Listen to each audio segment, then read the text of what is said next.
Magandang araw po sa inyong lahat. Nais ko pong maging bahagi ng inyong channel, ang aking naging karanasan. Kaya minarapat ko pong ipadala ito sa inyo. Tawagin niyo na lamang po ako sa pangalang Darius. Hindi ko tunay na pangalan. Isa po akong biyudo. Kasama ko ang aking anak na si Nico sa aking kakaiba at puno ng kababalaghang karanasan. Buong akala ko po, isang simpleng paglalakbay lamang ang lahat ng yon, dahil patungo kami ng anak ko sa probinsya ng aking asawang namayapa na.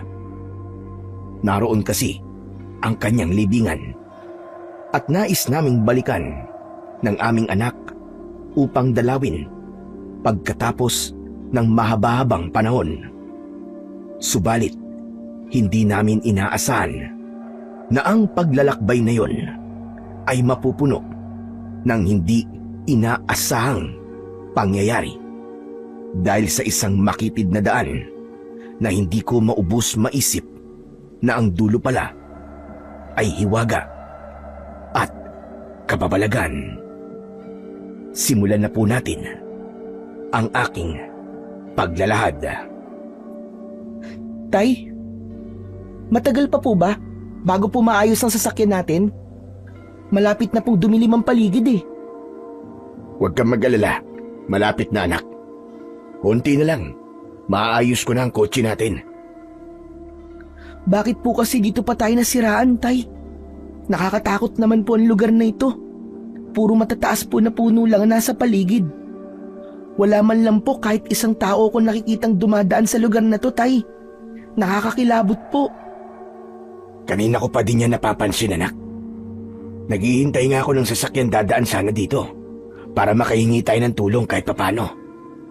Pero ilang oras na eh. Wala pa rin ni isang sasakyan ang dumadaan. Hindi po kaya naligaw na po tayo, Tay? Ano po sa tingin nyo? Yun ang hindi ko pa din alam, anak. Matagal-tagal na din tayong hindi umuwi sa probinsyang ito ng nanay mo. Huling umuwi ako dito eh, nung namatay pa ang nanay mo. 10 taon na yun, anak. Kasama ko pa ang Tito Arman mo nun. Eh paano po yan, Tay? Baka po dito na po tayo abutan ng dilim. Ano po kaya, Tay, kung maglakad-lakad na lang po muna tayo? Baka po ba yung mga bahay po tayo makita sa unahan ng kalsada pong ito? Pero paano ang sasakyan natin? Baka mamaya may magnakaw nito dito pag iniwan natin. Tay, paano po yan mananakaw?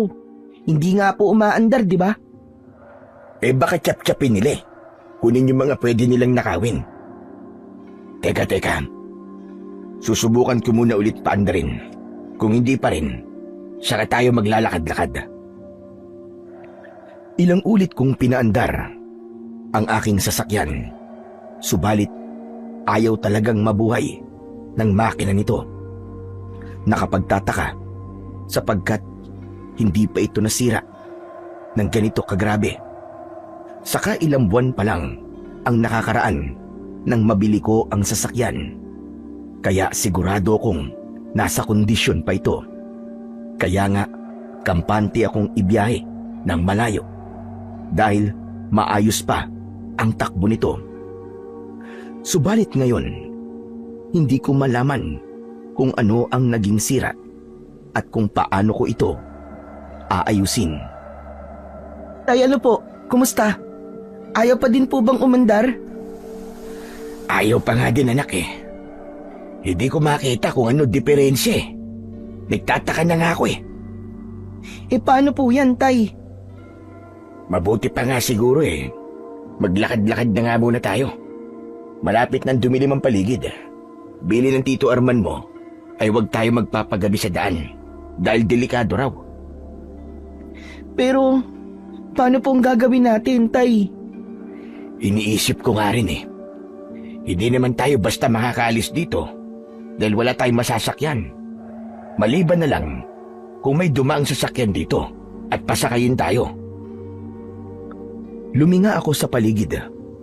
Iniisip ko kung saan ba kami pwedeng mag-umpisang lumakad ng anak ko. Hanggang sa mapagawi ang tingin ko sa gawing kanang bahagi ng kalsada. Sa gilid ng kalsada ay may maliit na daan papasok sa loob ng kagubatan. Sa liit ng daan na yon, tanging tao lamang ang maaaring dumaan. Anak, alam ko na kung paano tayo makakahingi ng tulong. Po, paano po, Tay? Ayun no, nakikita mo ba ang maliit na daan na yon? Opo, Tay. Nakikita ko po. Susundan natin ang daan na yon, anak. Natitiyak ko na daanan niya ng mga taong naninirahan sa loob ng kagubatan.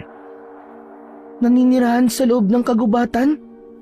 Sigurado po ba kayo, Tay? Oo, anak. Lumaki ako sa probinsya. Kaya alam ko na daanan ng mga tao yan. Dahil sa paulit-ulit na paglalakad nila dyan, hindi na tinubuan ng damo. Saka tignan mo, may mga bakas pa ng paa. Kaya posibleng may mga tao talaga sa dulo ng daan na yan. Sige, tara na po, Tay. Umalis na po tayo dito sa lugar na to. Malapit na pong dumilim eh. Saka, nakakatakot po talaga yung paligid dito. Parang may kakaiba po akong nararamdaman, Tay. Ano ka ba? Naninibago ka lang, anak. Kasi sanay ka sa maingay na lugar natin dun sa lungsod. Kahit ako man, ay may kakaibang nararamdaman na din sa paligid. Hindi lamang ako nagpapahalata sa anak ko. Ayoko kasi na makaramdam siya ng takot. Sinundan namin ang maliit na daang aming nakita. Tahimik lang si Nico habang naglalakad kami. Kaya nanahimik na lang din ako sa paglalakad. Subalit may malaking ibon ang biglang lumabas mula sa isang malaking puno. At biglang lumipad yun malapit sa ulo ng anak ko. Sa sobrang lapit nun, muntik na niyang tamaan ang ulo ni Nico. Dahil naman sa pagkagulat niya, napasigaw siya ng malakas. Dahilan para mas lalong magkagulo ang iba pang mga ibon sa itaas ng puno. Nakakakilabot ang tunog na ginagawa ng grupo ng mga ibon na yon. Nagtayuan ang lahat ng balahibo ko. Anak, ayos ka lang ba? Opo, Tay. Bakit po kaya nagkakagulo po ang mga ibon? Nagulat siguro sila sa malakas mong pagsigaw. Tay, kinilabutan po ko. At tumayo po ang balahibo ko sa ingay po na ginagawa nila, Tay. Bilisan na po natin ang paglalakad natin. Oo, anak. Mabuti pa ay ibigay mo na sa akin ang backpack mo, tapos kumapit ka sa mga kamay ko.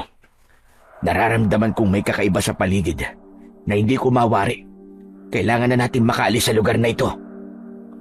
Nagpatuloy kami sa paglalakad ng anak kong si Nico. Subalit, nang nasa gitna na kami ng kagubatan, naputol ang daan na aming sinusundan. Nawala na ang maliit na daan. Tanging matataas na damo at punong kahoy na lamang ang aming nakikita sa aming paligid. Hindi na namin alam kung saang direksyon kami pupunta. Doon mas lalong bumilis ang kaba ng dibdib ko. Malapit na talagang kumagat ang dilim, ni hindi namin alam kung saang lugar sa mapa ng Pilipinas kami naroroon. Tay, paano na po to? Ano pong gagawin natin? Saan na po tayo pupunta? Saglit akong luminga sa buong paligid. Subalit wala akong makitang senyales na may nakatira sa lugar na yon. Ang tanging napansin ko lang ay ang mga ibon na tila ba sila din ang mga ibong kanina pa na sumusunod sa aming paglalakad. Kaya naisip kong may mali sa lugar na kinaroroonan namin. Ang mabuti pa, anak, bumalik na lang tayo. Mukhang mali ako dahil walang nakatira sa lugar na ito. Tara! Pero tay, ang layo na po nung nilakad natin eh. Saka aabutan na po tayo ng dilim sa daan. Isa pa po, may mga bakas ng paa ang daan na nilakaran po natin. Kanino po mga bakas ng paa na yun? Kung wala po palang nakatira dito, di po ba? Hindi ko din alam, anak. Baka talagang daanan lang ito ng mga tao. Pero hindi sila naninirahan talaga sa gubat na to. Pero tay, bakit po kaya naputol ang daanan nila? Baka po may kahit isang kubo sila rito na kanila pong pahingahan. Anak, hindi naman tayo sigurado sa bagay na yan eh. Baka mas lalo tayo mapahamak kung magpapatuloy tayo sa paglalakad natin sa lugar na to. Baka may mamabangis na hayop ang nakatira dito. O kaya naman, merong mga makakamandag na ahas. Tay, pwede po bang magpahinga muna tayo kahit saglit lang po? Napapagod na po talaga ako sa paglalakad eh. Ang sakit na po ng mga paa ko. Parang di ko na po maihakbang. Ganun ba? Teka. Sige anak. Oh, uminom ka na rin muna ng tubig. Nasa loob ng bag. Habang nagpapahinga kami ng anak ko, hindi ko maiwasang tumingin sa aming paligid. Naupo kami sa isang nakatumbang kahoy sa lupa, malapit sa kinatatayuan namin. Napakatahimik ng lugar, kaya bigla kong nakaramdam ng kalungkutan. Naalala ko bigla ang asawa kong namatay. Hindi man lang niya naalagaan ang anak namin.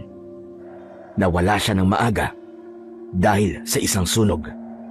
Kaya nga, ipinangako ko sa harap ng puntod niya na aalagaan at mamahalin ko ng gusto si Nico. Kahit naabala pa ako sa negosyo namin. Sinisikap kong magkaroon ng oras para sa kanya. Hindi man ako perpektong tatay, sinikap kong maging mabuting ama para sa kanya. Ngayon nga ay 10 taon na mula nang mawala ang aking asawa. Umuwi kami dito sa probinsya upang dalawin ang puntod niya sapagkat mula nang mamatay siya, ito pa lang ang unang beses na madadalaw namin siya. Naputol ang malungkot na alaalang yon nang biglang tumayo sa kinauupuan niya ang anak ko.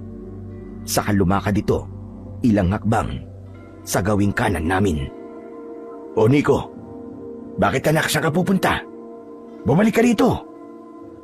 Ngunit parang walang narinig si Nico. Nagpatuloy siya sa paglalakad, kaya tumayo ako mula sa aking pagkakaupo para sundan siya sa paglalakad. Patuloy lang siya sa paglalakad. Ilang metro rin ang layo ko sa kanya. Nakasunod lamang ako hanggang sa bigla siyang huminto na tila ba may tinitignan. Saka bigla siyang bumaling at tumingin sa akin.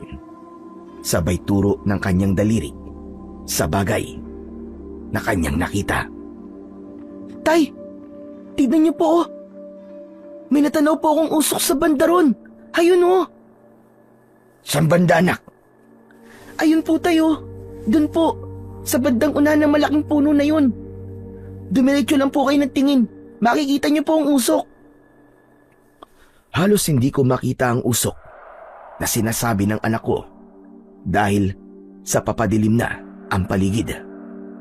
Halika tay. Dali, puntahan po natin. Baka po may mga nakatira po doon. O sige, mabuti pa nga anak. Dahil kung may usok, ibig sabihin may taong lumikha nun at tiyak na may nakatira. Tara na!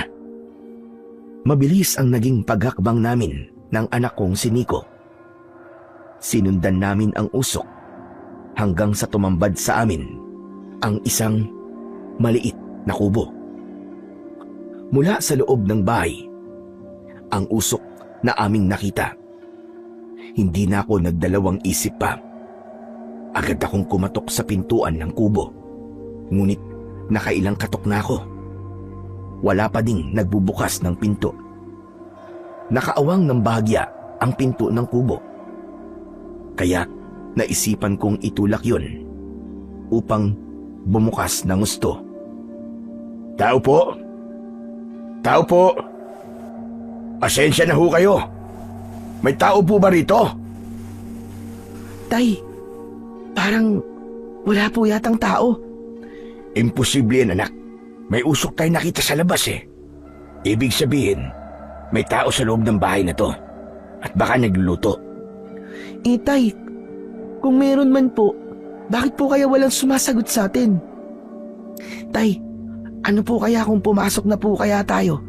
Baka po kasi hindi niya tayo naririnig eh. O sige. Mabuti pa nga, anak. Hinawakan ko ang pintuang gawa sa kawayan na natatabingan ng lumang sako. Mas iniawang ko pa ang pagkakabukas ng pinto. Sapat na awang yun upang makapasok kami sa loob ng kubo. Nilinga namin ang buong paligid, ngunit wala kaming nakitang tao. Hanggang may naramdaman ako na matalas na bagay na bahagyang tumusok sa aking likuran. Nanginig ang tuhod ko sa takot. Sino kayo? Bakit kayo pumasok sa loob ng bahay ko? Sandali lang ho, Manong. Huwag niyo po kami sasaktan ng anak ko. Naliligaw lang po kami dito sa kagubatan. Kailangan po namin ng tulong. Kaya po kami narito sa bahay niyo. Hindi ako naniniwala sa inyo. Ipinadala kayo ng mga kampo ng demonyo sa bahay ko para ako ipatayin. Maniwala ho kayo, Manong. Naligaw lang po talaga kami ng anak ko. Nagsasabi po kami ng totoo. Totoo po yun, Lolo. Kaya, huwag niyo pong saktan ng tatay ko. Mga sinungaling!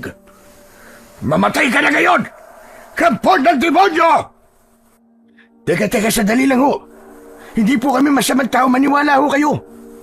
Pero pag-aas kayo basta na lamang pumasok sa aking bahay. Paumanhin po, Tatang. Pero wala kami masamang pinaplano rito. Naligaw lang po talaga kami. Yun po ang totoo. Hindi ako naniniwala sa inyo. Nang akmang itatarak na ng matandang lalaki ang patalim sa leeg ko, ipinikit ko ang aking mata. Subalit biglang may isang boses ng lalaki ang pumigil sa kanya. Isang lalaking halos kasing edad ko. Tay! Huwag mo sila saktan! Dahil sa pagpigil na yon ng isa pang lalaking dumating, hindi natuloy ang tangka ng matandang lalaki sa akin. Bakit mo ako pinipigilan, anak? Paano kung ipinadala sila ng mga kaaway natin dito? Maniwala ho kayo sa amin, Tatang. Hindi po kami kaaway. Oo nga po. Naligaw lang po talaga kami dito, Lolo. Maniwala po kayo sa amin. Tay, nagsasabi sila na totoo. Mga dayo silang napadpad sa lugar natin. Nakita ko ang sasakyan nila sa tabing kalsada. Isa pa, tignan niyo po mga damit nila. Maayos at mukhang may sinasabi sa buhay. Kaya natitiyak ko pong hindi sila ipinadala dito ng mga kaaway natin. Pinagmasdan ako ng matandang lalaki na nasa harap ko. Sinuyod niya ako ng tingin mula ulo hanggang paa. Pagkatapos nun ay sa kanya ibinaba ang patalim na hawak sa mesang katabi lamang niya. Doon ay biglang lumuwag ang aking paghinga. Buong akala ko ay katapusan ko na talaga ng mga sandaling yon. Saka lumapit ang lalaking kararating lamang. Sa aking tansya ay hindi nga magkalayo ang edad namin. Subalit malaki at brusko ang katawan nito. Maaaring dahil sa hanap buhay nila. Ayos lang ba kayo? Oo, ayos lang kami. Ako nga pala si Darius. At ito naman ang anak ko na si Nico. Taga Maynila po kami. Ako naman si Ramon. Siya naman ang tatay ko. Mulong ang pangalan niya. Pasensya na kayo Muntik na kayo masaktan ng tatay ko kanina. Pasensya na din po kayo. Pumasok po kami dito ng anak ko na walang pahintulot sa kubo nyo. Desperado na po kaming makahingi ng tulong dahil sa malapit na pong gumabi Saka, pagod at nagugutom na po ang anak ko. Naiintindihan ko po kayo. Mabuti na lamang at dito kayo napadpad sa bahay namin. Napakadelikado ng lugar na ito. Kung hindi kayo napadpad dito sa amin, malamang ay ginawa na kayong hapunan ng mga halimaw. Teka ho. Ano pong halimaw ang sinasabi niyo? Ano pong ibig niyo sabihin? Hugad ng aswang ang lugar na ito. Kaya hindi kayo pwedeng pakalat-kalat sa kagubatang ito. Hindi ko maintindihan kung maniniwala ba ako sa sinasabi ng mga kausap ko ngayon. 40 anyos na ako, pero kahit isang beses ay hindi pa ako nakakita ng aswang. Subalit ang mga kaharap ko ngayon ay pinatototohanan ang mga nilalang na yon. Mukhang hindi ka naniniwala sa sinasabi namin sa iyo, Amang. Mangyaring hindi po kasi kapanipaniwala, Tatang. Ayos lang. Lahat ng mga dayong napadpad dito ay hindi naniniwala kapag sinasabi namin ang tungkol sa mga aswang. Yung sasakyan nyo, hindi talaga yon nasiraan. Kagagawan yun ng mga aswang. Kung aswang po ang may gawa nun, bakit wala po kaming nakita kanina? Wala nga ba? O hindi nyo lang napansin ang pagbabalat kayo nila? Wala ba kayo napansing mga kumpol ng ibon na tila ba sumusunod sa inyo? Bigla kong naisip ang sinabing yon ng matandang si Mang Mulong. Naalala ko bigla ang maraming ibon na nakasunod sa amin kanina. Tay, di po ba maraming ibon pong nakasunod sa atin kanina? Oo, anak. Ngunit akala ko, mga simpleng ibon lang sila na naninirahan dito sa gubat. Hindi sila pagkaraniwang ibon lamang. Sila ay mga aswang na nasaan yung ibon. Pero wala naman po silang masamang ginawa sa amin ng anak ko. Tama ka. Dahil hindi sila basta umaatake, lalo na't nasa inyo ng mga ibon sila. Kundi sinusundan nila ang bawat galaw nyo. Naghihintay na abutan kayo ng gabi sa daan. Kapag nasa gitna na kayo ng kadiliman, saka magbabago kanilang anyo. At pagkakataon na nila yon para atakihin kayo. Pero malas lang nila dahil dito kayo napadpad sa bahay ko.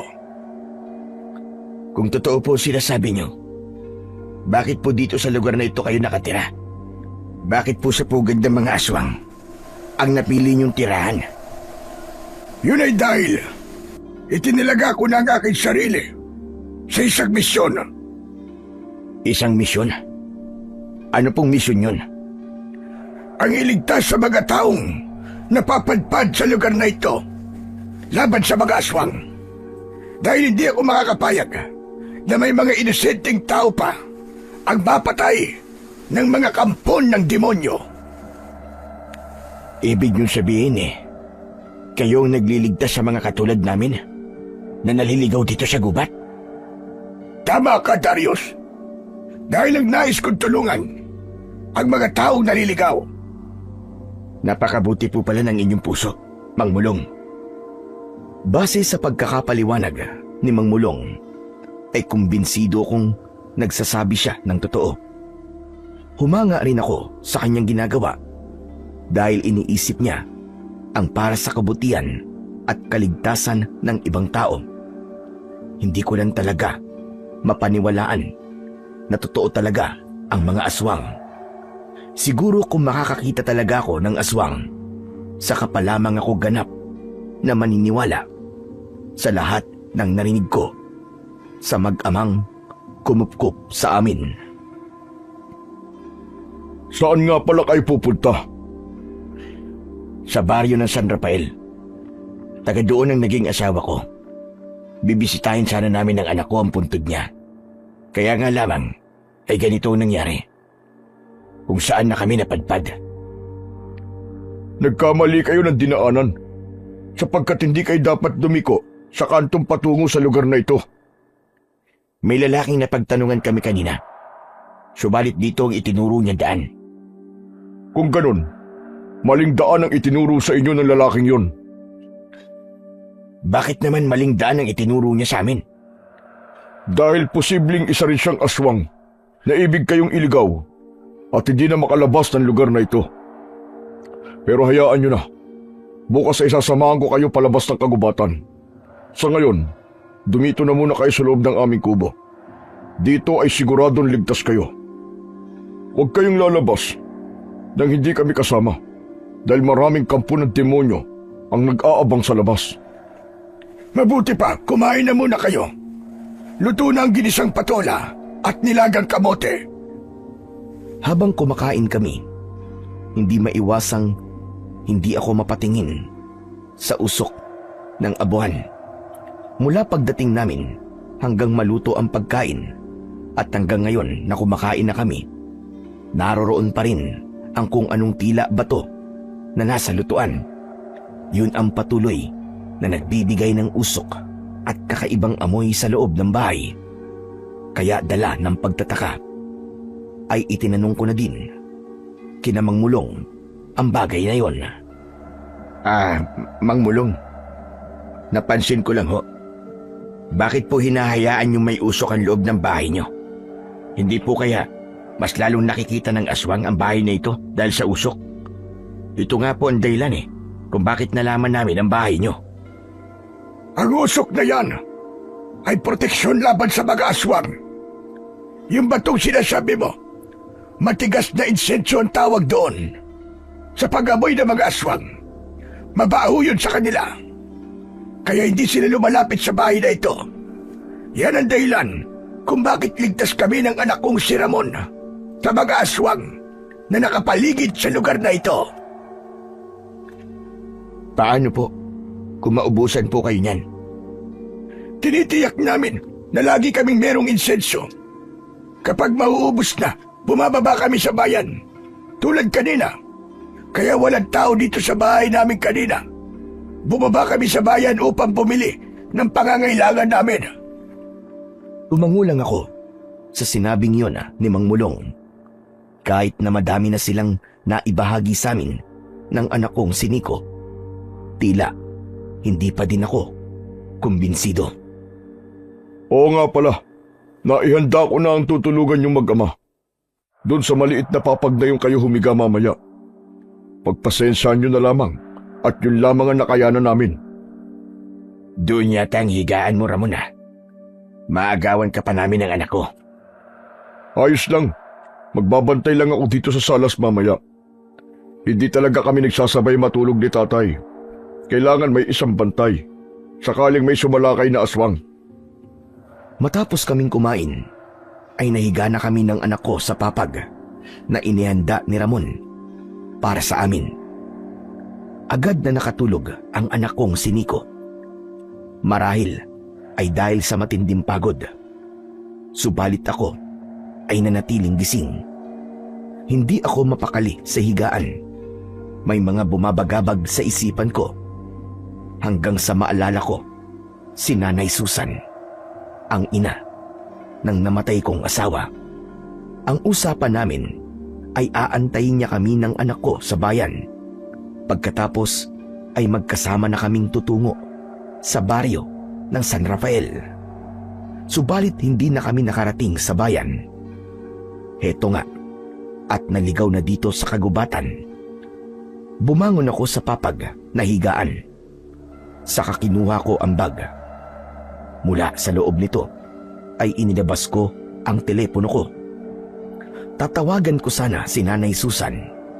Subalit walang kasignal-signal. Kaya lumabas ako sa salas.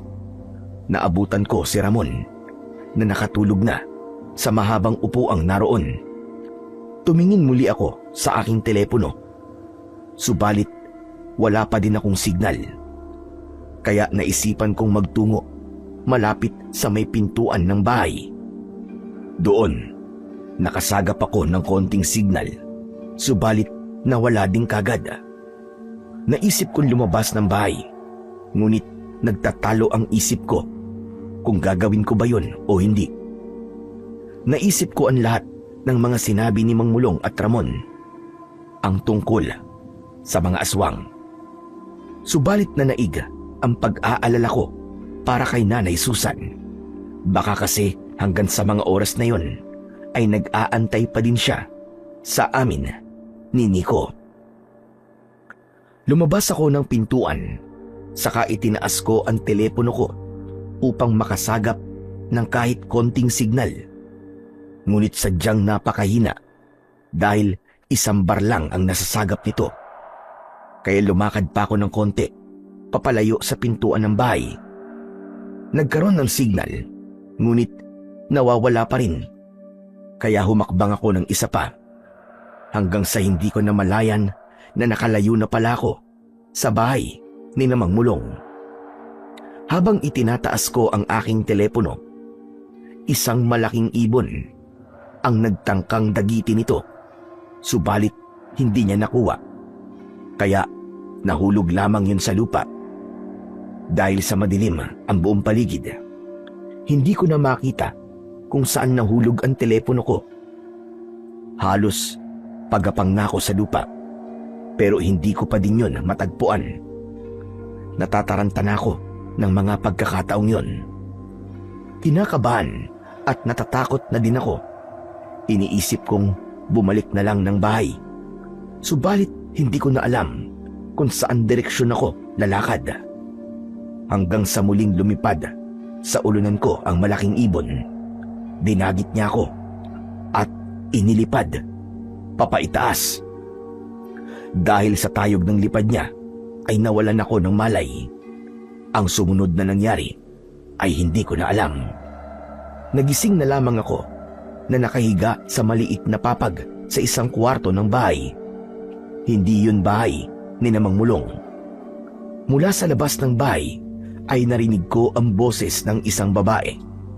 Hindi malinaw kung ano ang sinabi niya, subalit natitiyak kong may kinalaman yun sa akin. Hanggang sa bumukas ang pinto ng kwarto na kinaroroonan ko. Gising ka na pala. Kumusta na ang pakiramdam mo? May masakit ba sa iyo? Sino ka? Anong lugar ito? Ako si Buday. Narito ka sa tribo namin. Nakita kong inilipad ka ng malaking ibon kagabi. Kaya naman iniligtas kita. Kung hindi kita nailigtas, tiyak na ginawa ka naghapunan ng mga aswang kagabi. Kung ganun, aswang ang dumagit sa akin kagabi. Tama ka. Aswang yon na nag-aanyong malaking ibon. Nagsaboy ako ng asin sa paligid ng aming bahay nang makita kong malaking ibon. Tangay kanya gamit ang matutulis niyang kuko. Kaya dali-dali kong kinuha ang sibat ko para sibatin siya. Nagawa ko siyang sugatan. Kaya naman nabitiwan kanya. Sumabit ka sa malaking sanga ng puno bago tuluyang bumagsak sa lupa na wala pa ring malay. Kaya pala masakit ang buong katawan ko ngayon. Lalo na ang likod ko. Salamat sa pagtulong mo sa akin. Kanina pa tayo magkausap. Subalit hindi ko pa alam ang pangalan mo, Amang. Darius ho ang pangalan ko. Darius, anong ginagawa mo sa lugar na ito? Delikado ang kagubatan na ito dahil maraming aswang ang nakatira sa lugar na ito. May matandang lalaking nagsabi niyan sa akin. Si Mang Mulong. Ano ka mo ang pangalan na nagsabi sa iyo? Si Mang Mulong at ang anak niya na si Ramon. Diyos ko po, mahabagin langit. Nakita na pala kayo ng pinuno ng aswang sa lugar na ito. Anong sinasabi mo, Bunay? Linawin mo nga sinasabi mo. Ang sabi ko, si Mulong at ang anak niyang si Ramon ang pinuno ng aswang sa lugar na ito. Kung ganun, pinaniwala niya kami sa kasinungalingan. Kami ng anak ko. Anak mo ba ka mo? Oo, kasama ko ang anak ko. Subalit naiwan ko siya sa bahay ng mag-amang sinasabi mong aswang. Diyos na mahabagin. Tulungan mo ang batang yon. Huwag nawa siyang mapahamak sa kampon ng mga demonyo. Totoo ba talaga sinasabi mo? Na sila ay kampo ng demonyo sa kagubatang ito? Ganon nga. Bakit? Mukha ba ako nagsisinungaling sa iyo? Kung ganon ay kailangan ko nang umalis. Kailangan kong iligtas ang anak ko. Hindi ganon kadali yun. Hayaan mong tulungan kita. Paano ko makakasigurong hindi ka kabilang sa mga aswang? Paano kung nagsisinungaling ka lang din sa akin ngayon? Nakikita mo ba ang suot ko, kwintas?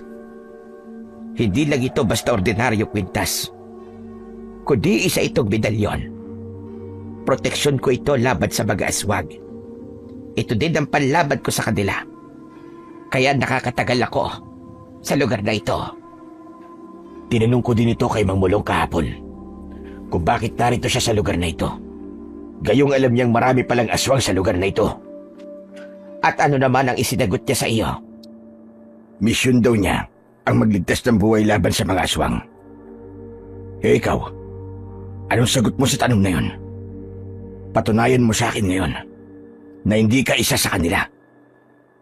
10 taon na ang nakakaraan. Pinatay ng aswang ang kapatid kong babae. Dadalhin sana namin siya sa ospital para doon manganak. Subalit nasiraan kami ng sasakyan sa tabing kalsada sa lugar din ito. Dahil sa nangyari, hindi na nakaabot ng ospital ang kapatid ko. Sa sasakyan na siya inabutan ng pagkaganak.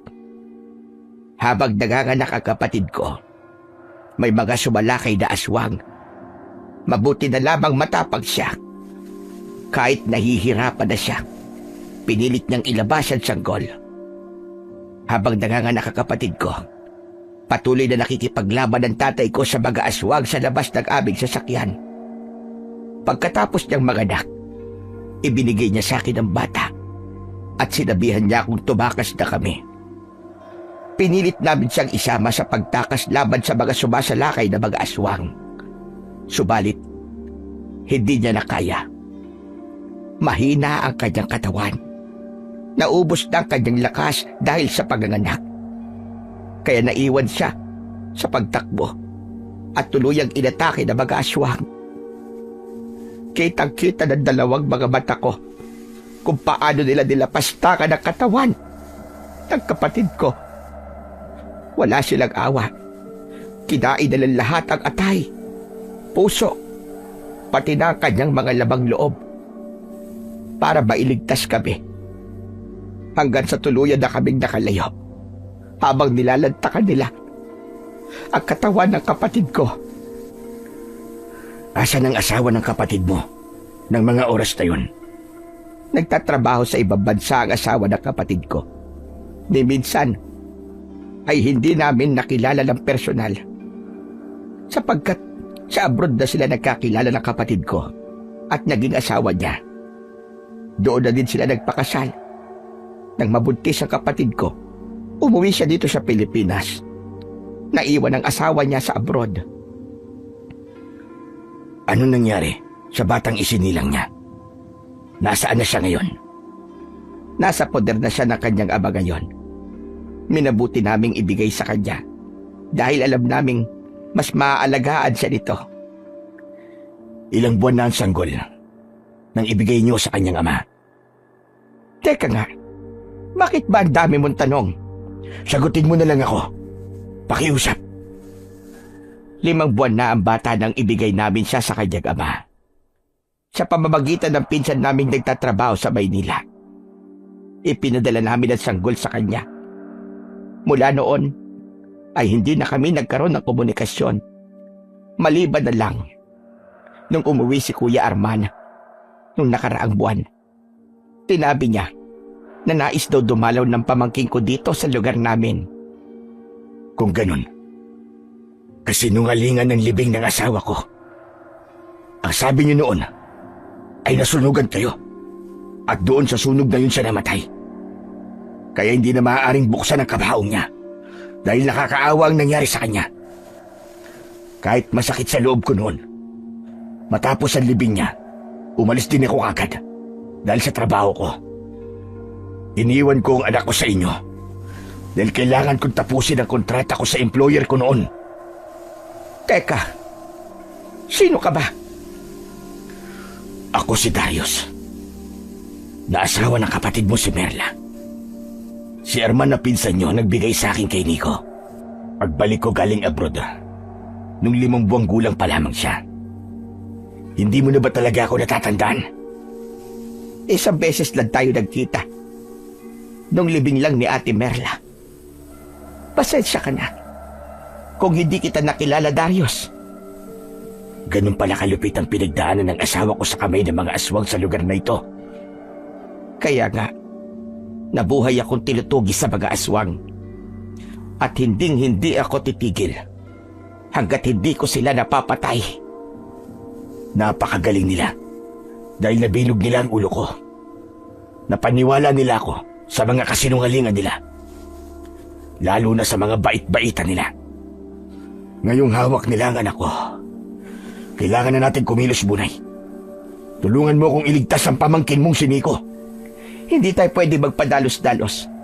Kailangan natin planuhin mabuti ang susunod nating mga hakbang. Pero paano ang anak ko? Baka mapahamak na siya kung hindi pa tayo kikilos ngayon. Mamayang gabi, Darius. Pupunta tayo sa bahay nila. Bakit mamayang gabi pa? Hindi ba pwede ngayon na? Baka sinasaktan na nila ang anak ko. Makinig ka sa akin kung ayaw mo lalo mapahamak si Nico. Wala akong nagawa, kundi ang sumunod sa kagustuhan ni Bunay. Isa pa, natitiyak kong alam niya ang kanyang gagawin dahil siya mismo ay matagal nang lumalaban sa mga aswang. Kinagabihan, nagmanman kami sa bahay ni Namang Mulong at Ramon. Nagtago kami sa malaking puno paharap sa pinto ng bahay. Mula sa konting awang ng pinto, nakita kong nakaupo ang anak ko sa salas ng bahay. Nakahinga ako ng maluwag at laking pasasalamat ko dahil buhay pa ang anak ko. Ano pang hinihintay natin dito? Bakit hindi pa tayo lumapit sa bahay? Iligtas na natin ang anak ko. Hindi tayo maaaring basta na lamang sumugod sa kanila, Darius. Nakikita mo ba ang usok na yon sa bahay nila? Oo, nakikita ko. Sabi ni Mang Mulong, yun ay insenso. Isa pang kasinungalingan yan. Dahil yun ay usok ng panghipnotismo. Sa matagal na paglanghap mo ng usok na yon, maaaring mapasailalim ka na sa kapangyarihan nila. Magiging sunod-sunuran ka na sa lahat ng sasabihin nila sa iyo. Kung ganon, mas lalo natin dapat bilisan ang pagliligtas sa anak ko. Dahil baka mapailalim na siya sa kapangyarihan ng mga aswang na yan. Hindi na ako makapaghihintay pa. Aalis na ako. Ililigtas ko ang anak ko. Dahil sa labis kong pag-aalala sa anak ko, ng mga oras na yon, hindi na ako makapag-isip ng tama. Agad akong lumabas sa pinagtataguan ko. Diretsyong pumunta sa bahay ni Mang Mulong at Ramon. Samantalang si Bunay, naiwan siya sa may malaking punong kahoy. Nagtatago at nakatingin lang sa susunod kong gagawin. Tinangka niya akong hilahin pabalik sa pinagtataguan naming puno. Subalit ayoko nang makinig pa sa mga plano at sasabihin niya. Pagdating sa pintuan ng bahay, ay agad kong tinawag ang pangalan ng anak ko. Agad siyang lumapit at yumakap sa akin. Ang mag-amang Mulong at Ramon ay hindi na itago ang emosyon. Kitang-kita ko ang pagkagulat sa mga mukha nila. Tay, akala ko po napahamak na po kayo eh. Sabi po kasi ni Mang Ramon, nahulog ka daw po sa bangin. Hindi anak, ligtas ako. At eto't buhay na buhay. Kaya nga aalis na tayo sa lugar na ito. Babalikan na natin ang sasakyan natin sa tabing kalsada. Maraming salamat po sa inyo, Mang Mulong at Ramon, sa pagtanggap sa amin ng anak ko. Nagpanggap ako sa harapan nila na hindi ko pa alam ang totoong pagkatao nila. Ganun na lang ba yun, Darius? Halos ibuwis ko ang buhay ko sa pagliligtas sa'yo. Tapos aalis na lang kayo kagad nang parang walang nangyari. Kaya po ba may sugat ang dibdib nyo? Ay dahil po sa pagliligtas nyo sa akin? Oo, Tumama ako sa malaking sanga ng kahoy. Dahil sa tulis ng sanga, bumaon yun sa dibdib ko. Sa sandaling ito, gusto ko na siyang kumprontahin. Subalit inisip ko ang anak ko.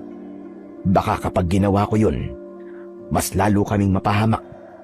Kaya sumakay na lang ako sa palabas nila.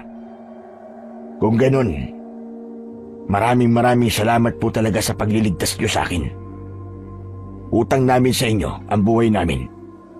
Subalit, kailangan na talaga naming umalis. Sinong aalis?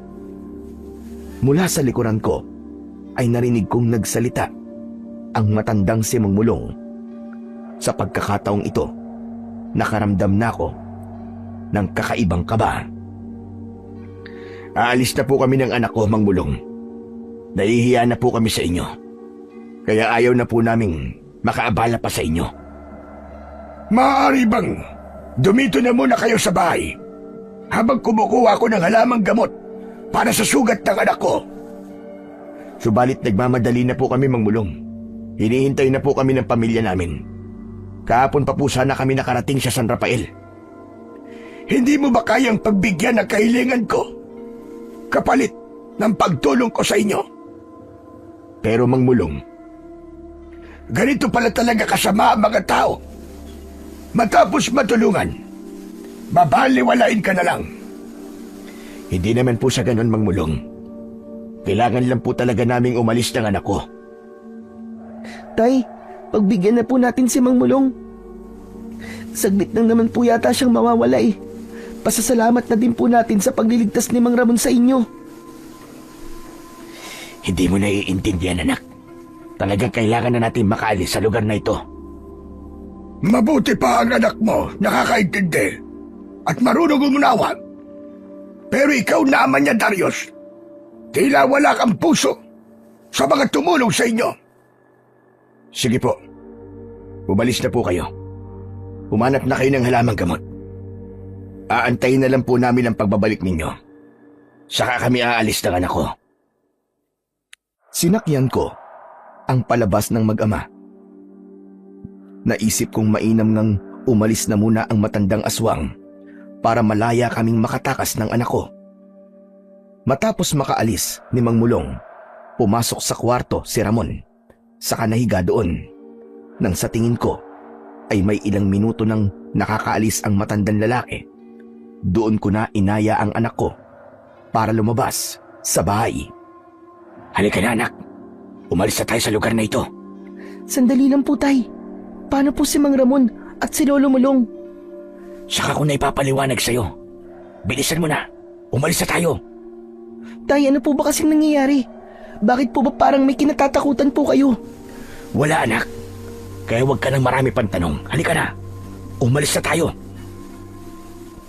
Nang akmang lalabas na kami ng pinto ng bahay, saktong labas ni Mang Mulong sa pinagtataguan niya, doon ko lang napagtanto na hindi talaga siya umalis ng bahay. Nakaabang lang siya sa aming mga gagawin. Kaya gulat na gulat ako nang paglabas namin ng pinto ay naroroon siya. Matalim ang tingin sa amin. Saan kayo pupunta? Takbo na tayo, anak! Takbo!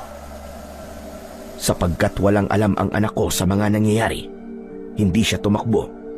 Kahit na sinabi kong sabay kaming tumakbo, naiwan siya sa kinatatayuan niya. Yun ang pagkakataong sinamantala ni Mang Mulong. Nilapitan niya ang anak ko, saka hinawakan ang leeg. Bitiwan mo ang anak ko! Bitiwan mo siya! Alam mo na, ang totoong katauhan namin ng anak ko. Nakita ko kayo kanina. Nagmamanman kayo dito sa kubo namin. Pakawalan mo ang anak ko, demonyo ka. Hindi ko siya pakakawalan. Kailangan ko siya sa mga plano ko. Huwag ang anak ko. Pakiusap. Ako na lang ang kunin mo. Imbis na siya. Basta pakawalan mo lamang ang anak ko. Hindi maaari. Mas kailangan ko ang batang ito kaysa sa'yo. Dito na lumabas si Bunay sa kanyang pinagtataguan. Saka iniamba ang kanyang sibat paharap kay Mang Mulong. Bitiwan mo ang batang yan! Kung ayaw mong patamaan kita ng sibat ko! Ikaw na naman, babaeng pakialamera! Hindi ka talaga tumitigil sa kakasunod sa amin ng anak ko! Hindi ako titigil hanggat hindi kita napapatay, demonyo ka! Kayo, na mga masasamang aswang na pumatay sa kapatid ko! Hindi mo ako mapapatay kahit na ano pa ang gawin mo dahil makapangyarihan akong aswang. Kaya kong patayin ka. Kaya ihanda mo ang sarili mo sa kamatayan! Pagtapos ng salitang yon ni Bunay, kinalabit na niya ang kanyang sibat. Tumama yon sa balikat ni Mang Mulong. Halos hindi ako humihinga ng mga oras na yon dahil natatakot ako para sa kaligtasan ng anak ko. Isang mintis lamang ni Bunay ay maaaring ang anak ko ang tamaan niya. Sunod-sunod ang ginawa niyang pagtira ng sibat. Yun ang naging dahilan para mabitiwan si Nico. Nico anak, halika na! Tumakbo ka na rito papunta kay tatay! Bilisan mo! Sumunod ang anak ko sa sinabi ko. Subalit nang nasa gitna na siya, patungo sa aking kinatatayuan, tinawag ni Mang Mulong ang pangalan niya. Dahil dun, tumigil ang anak ko sa pagtakbo. Muling humarap sa matandang aswang. Saka lumakad si Nico pabalik sa kanya. Nico anak, bumalik ka dito! Huwag ka sumama sa kanya! Nico anak, bumalik ka dito! Bunay, tirahin mo ulit na sibat na matandang aswang! Bilisan mo! Ginamit muli ni Bunay ang kanyang sibat. Subalit dahil siguro sa kaba, ay hindi niya napatamaan ang matandang lalaki. Hanggang sa makita namin, natangan na muli ng matandang aswang si Nico. Nico, halika rito! Bumalik ka dito kay tatay! Ano ba, Bunay? Patamaan mo siya! Heto na nga ginagawa ko. Huwag mo ko sigawan dahil lalo ko natataranta. Bilisan mo! Papasok na sila sa loob ng bahay! Bago pa maikisa ni Bunay ang sibat, nakapasok na ang matandang aswang na si Mang Mulong sa loob ng kanyang bahay, kasama ang aking anak. Lalapit sana kami sa kinaroroonan ng bahay nang biglang may kung anong madilim na usok ang bumalot sa amin, hanggang sa unti-unti akong nakaramdam ng hilo at bumagsak sa lupa. Nagising akong nasa tabi na ni Bunay. Nawalan din pala siya ng malay katulad ko. Nilinga ko ang buong paligid. Hindi ito ang lugar kung saan kami nakipaglaban kay Mang Mulong. Kaya ginising ko na din si Bunay ng mga sandaling yon na wala pa ring malay. Bunay! Bunay, gumising ka! Bunay! Bunay! Nakailang yugyug ako sa katawan niya bago nagmulat ng mga mata niya si Bunay. Nang nagmulat din siya ng mata, ay agad din niyang nilinga ang buong paligid. Kaya nang malaman niyang hindi ito ang lugar kung saan kami nawalan ng malay kanina, bigla siyang bumangon mula sa pagkakahiga. Buwisit talaga ang matandang aswang na yon. Bakit, Bunay? Nasaan ba tayo? Iniligaw niya tayo sa kagubatan. Ano? Paanong iniligaw? Liwanagin mo. Hindi kita maintindihan. Ibig sabihin, nasa ilalim tayo ng kapangyarihan niya. Ang mundong ginagalawan natin ngayon ay ang mundong nilikha ng imahinasyon niya. Pagkatapos, ay ikinulong niya tayo dito. Ngunit paano mo nalaman yun? Dahil nakulong na ako sa kagubatang ito dati pa. Kung ganun, alam mo na din kung paano tayo makakaalis dito. Oo. Kaya lang ay ano, Bunay? Diretsahin mo na ako. Kaya lang, para makaalis tayo sa lugar na ito, kailangan ay may magbuwis ng buhay. Anong sinabi mo? Ibig sabihin, kailangan may mamatay muna bago tayo makaalis sa kapangyarihan ng aswang na yun na kumukontrol sa lugar na ito. Tama ka, Darius. Nakatakas ako dati dahil ibinuwis ng tatay ko ang buhay niya para sa akin. Wala na bang ibang paraan? Ang magbuwis ng buhay ang isa sa atin. Yun lang ang tanging paraan. Kailangan mamatay ang isa sa atin. Hindi ako papayag na mamatay ng ganito lang. Kailangan pa ako ng anak ko. Sinasabi mo bang ako lang ang dapat magbuwis ng buhay sa ating dalawa? Hindi naman sa ganun. Ang ibig ko sabihin, kailangan ko mabuhay dahil kailangan pa ako ng aking anak. Pareho lang yon. Teka nga, ikaw ang may kasalanan kung bakit narito tayo sa ganitong sitwasyon. Dahil hindi ka nakapagpigil sa emosyon mo. Nagpadalos-dalos ka ng kilos. Ano nangyari? Di ba sinabi ko na sa'yo kanina na planuhin natin mabuti kung anong gagawin natin? Pero anong ginawa mo?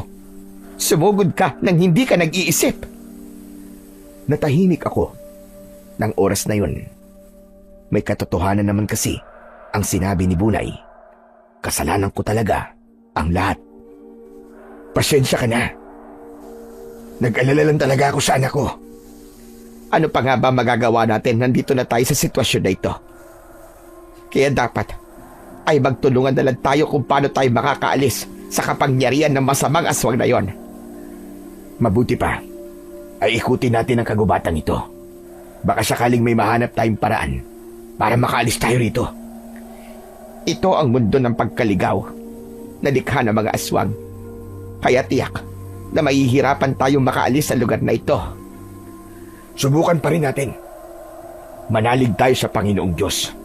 Dahil kahit gaano pa kasama ang gawin ng mga kampo ng kadiliman, kaya niya tayong pangalagaan at iligtas.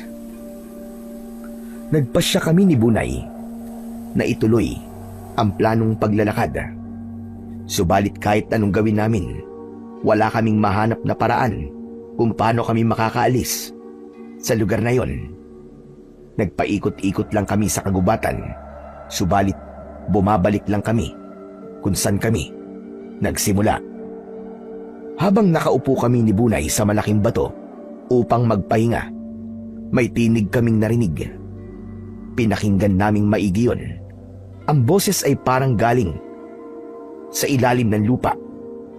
Boses yun ng matandang aswang na si Mang Mulong. Hindi na kayo makakaalis sa lugar na yan. Habang panahon na kayong nakukulong sa kapangyarihan ko. Hayop ka!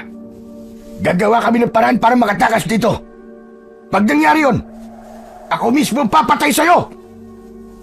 Talaga? Kaya mo kong patayin? Wala kang nagawa para iligtas ang anak mo sa akin. Huwag mong sasaktan ang anak ko, demonyo ka! Huwag mo siya sasaktan! Sa gayon, ligtas ang anak mo. Dahil inihahanda ko siya para sa kasiyang aming gagawin. Para sa kabilugan ng buwan. Bakit? Anong gagawin mo sa anak ko? Siya ang magiging alay sa pagdiriwang sa kabilugan ng buwan. Alay? Anong alay ang pinagsasasabi mo? Dugo niya, kapalit ng kabataan ko at ng habang panahon na pagkabuhay at kapangyarihan. Hayop ka! Walang iya ka, demonyo ka! Huwag mong sasaktan ang anak ko! Wala ka nang magagawa, Darius. Sa loob ng mahabang panahon, walang nakatalo sa akin. Kahit pa ang babaeng antingera na kasama mo ngayon, ni minsan, hindi niya ako natalo sa laban. Kapag natapos na ang pag-aalay, saka ko palang kayo pakakawalan. Dahil doon, mas malakas na ako, mas magiging makapangyarihan, kaya hindi niyo na ako matatalo kailanman. Hindi sa pagkakataong ito. Dahil pinapangako ko sa iyo, oras na makaalis kami sa ilusyong kagubatang ito na nilikha mo, ako mismo ang papatay sa iyo. Harapin niyo muna ang mga kampon ko bago ako ang harapin ninyo. Biglang dumilim ang kalangitan. Pagkatapos ay lumabas ang maraming paniki mula sa kalawakan.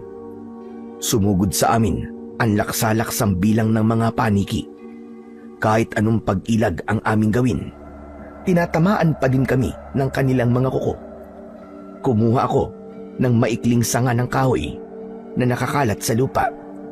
Saka ginamit kong pamalo sa mga paniking umaatake sa amin. Samantalang si Bunay ay hinubad ang kanyang medalyon. Saka itinaas yun ng lampas sa kanyang ulo. Umusal ng orasyon at dasal sa medalyon. Pagkatapos ay nagliwanag yun. Dahil doon, hindi na sumugod ang mga paniki sa amin. Unti-unti silang lumipad papalayo. Natakot sila sa medalyon. Pagkatapos noon, ay ibinaba na muli ni Bunay ang kanyang medalyon. Saka muling isinuot yun sa kanyang leeg.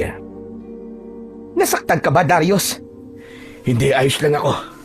Ikaw, hindi ka ba nasaktan? Ayos lang din ako. Halika na. Umalis na tayo sa lugar na ito. Baka bumalik pa mga paniki. Saan tayo pupunta? Kahit saan. Basta makalayo lang tayo sa lugar na ito. Akmang ihakbang na sana namin ang aming mga paa nang biglang may narinig kaming malakas na yabag na parabang yabag ng kabayo. Naririnig mo ba yun, Bunay? Oo, Darius. Humanda ka. Dahil mapapalaban na naman tayo. Hindi pa halos natatapos magsalita si Bunay ay nasa harapan na namin ang kakaibang nilalang. Ang katawan ay tila kagaya ng sa kabayo, samantalang ang ulo ay katulad sa ulo ng tao. Subalit nakakatakot kumpara sa normal na ulo. May 2 sungay ito mula sa magkabilaang bahagi ng kanyang ulo. Maitim ang balat sa muka. Pulang-pula ang mga mata. Nakakatakot at talaga namang makapanindig ng balahibo. Diyos ko, anong klaseng nilalang yan, Bunay? Tikbalang ang tawag dyan. Tikbalang? Base sa kwento ng mga matatanda, walang sungay ang tikbalang. Subalit bakit ang isang yan ay meron? Dahil siya'y isinumpa ng pinuno ng mga aswang. Kaya ganyan ang kanyang anyo. Saka nasa ilalim siya ng kanilang kapangyarihan. Kaya nagkaroon siya ng sungay. Matagal ko nang naririnig sa mga kwentuhan sa lungsod ang tungkol sa mga tikbalang. Subalit ngayon lang ako nakakita ng totoong tikbalang. Totoo pala sila. Tumabi ka muna, Darius. Mapanganib ka laban ng mga tikbalang. Sinunod ko ang sinabi ni Bunay sa akin. Lumakad ako sa likuran niya dahil alam ko sa sarili ko na wala akong maitutulong sa kanya sa pagkakataon na yon. Baka makagulo lang ako sa pakikipaglaban niya. Sa kabila ng isipan ko, ay lihim akong humanga sa kanya dahil napakatapang niyang babae. Aminado kong hindi ko kayang gawin ang ginagawa niyang pakikipaglaban sa mga aswang. Mula sa kinatatayuan ko, kitang-kita ko ang napipintong pag-atake ng tikbalang kay Bunay. Subalit si Bunay ay kalmado lang na nag-aantabay sa pagsugod ng halimaw. Inihanda nito ang kanyang sibat. Saka itinutok sa papasugod na kalaban niya. Sunod-sunod ang pagtirang ginawa ni Bunay sa tikbalang. Lahat yun ay tumama sa katawan ng tikbalang. Walang nagmintis, subalit hindi man lang ininda yun ng halimaw. Sa halip, nagpatuloy lang ito sa pagsugod. Isang malakas na sipa ang pinakawalan ng tikbalang laban kay Bunay. Dahil doon, tumalsik siya malapit sa akin na agad ko namang tinulungan upang siya ay makatayo. Ayos ka lang ba? Oo, huwag ka mag-alala. Kaya ko pang lumaban. Tumakbo na lamang tayo. Huwag ka nang lumaban sa kampo ng demonyo na yan. Kahit saan tayo magpunta, susundan niya tayo hanggang hindi niya tayo napapatay. Kaya mas mabuti pa, nalabanan ko na lang siya. Pero baka mapatay ka niya, Bunay. Pag nangyari yon, makakalaya ka na sa ilusyong mundong ito. Hindi ako papayag. Dapat 2 tayong aalis sa lugar na ito. Walang mamamatay sa atin. Walang magiging sakripisyo.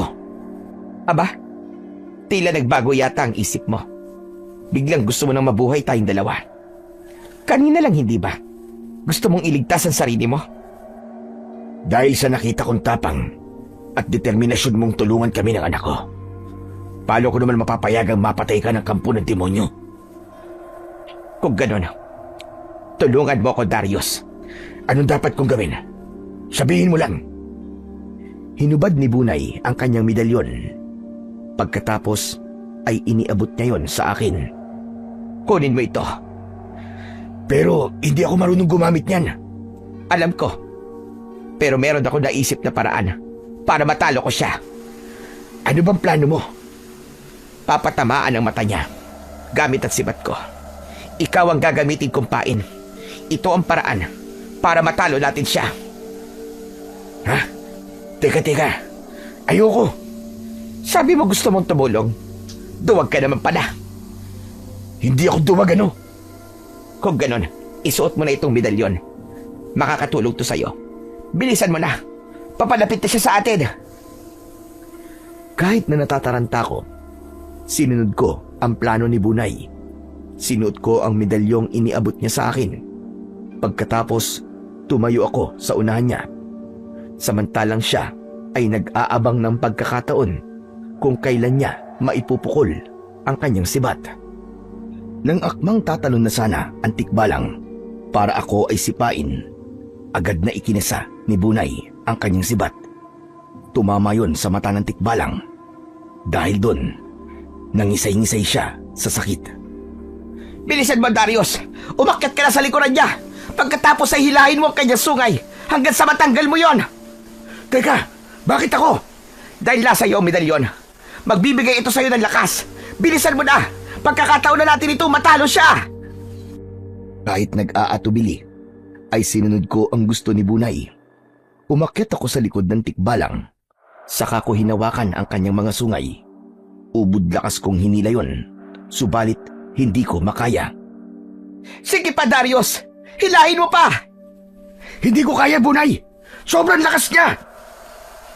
Lalong nagpupumiglas ang tikbalang dahil sa ginagawa ko sa kanya.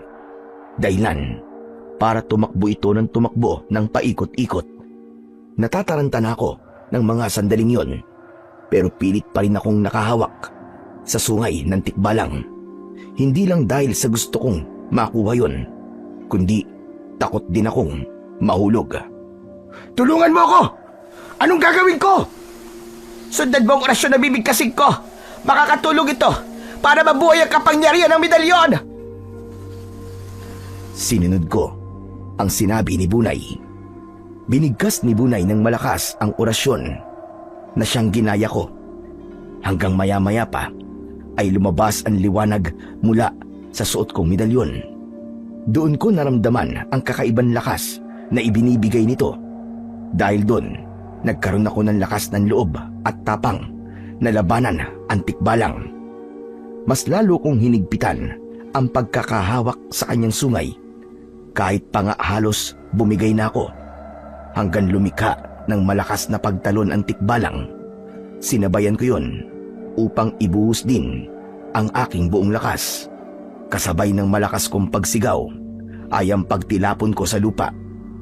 Nagpagulong-gulong ako sa aking pagbagsak. Ngunit hindi ko ininda kahit na anong sakit. Dahil sabay ng pagbagsak ko sa lupa ay ang pagkakuha ko ng isang sungay ng tikbalang. Hawak ko yun sa aking kanang kamay. Agad na tumakbo si Bunay. Palapit kung saan ako tumilapon. Nakangiti siyang yumakap sa akin. Nagawa mo, Darius. Nakuha mo ang isang sungay ng tikbalang. Oo, Bunay. Natalo ko siya. Dahil dyan, ikaw na ang Panginoon niya ngayon. Pwede mo na siyang utusan na kahit na ano. Kung ganun, oras na para makawala tayo sa kapangyarihan ng matandang aswang na yon. Hindi lang yan. Pati ang tikbalang ay nakawala na din sa sumpa ng aswang dahil natanggal mo ang sungay niya. Nagtagumpay tayo, Darius. Dahil sa tulong mo, Bunay. Maraming salamat sa iyo. Dahil yan, sa paniniwala mo at makikinig mo sa mga sinabi ko sa iyo. Minsan, kailangan mo din talagang pakinggan ng iba para manalo ka sa laban. Pasensya ka na, Bunay. Kung palagi akong padalos-dalos ng kilos at palaging emosyon ang aking inuuna. Wala na yon. Ang mahalaga ngayon, ay makaalis na tayo dito. Sige na, utusan mo na siya, Darius. Naging maamo na ang tikbalang at nakatayo lamang. Naghihintay ng iuutos ko sa kanya. Tikbalang, bilang iyong Panginoon, inuutusan kitang ibalik mo kami kung saan kami naligaw kanina. Ibalik mo kami sa lugar malapit sa bahay ng matandang aswang na si Mulong. Yumukod sa harap ko ang tikbalang. Pagkatapos ay ibinaba ang kanyang katawan. Anong ibig niya sabihin, Bunay? Pwede na daw tayo sumakay sa likod niya. Madali naman palang kausap ang tikbalang na ito eh. Ang yabang mo. Bilisan mo na. Ililigtas pa natin ang anak mo. Oo nga pala. Halika na. Inalalayan kong makaakyat sa likod ng tikbalang si Bunay. Saka ako umakyat din. Pumuesto ako sa likurang bahagi. Pagkatapos ay nag-umpisa ng tumakbo ang tikbalang pataas sa lupa. Napapikit ako dahil sa pakiramdam ko ay nasa ulap na kami. Hanggang sa maramdaman namin ang malakas na hangin na parabang itinataboy kami kung saan. Kumapit ako ng mahigpit sa buhok ng tikbalang mula sa kanyang ulo. Ganon din si Bunay.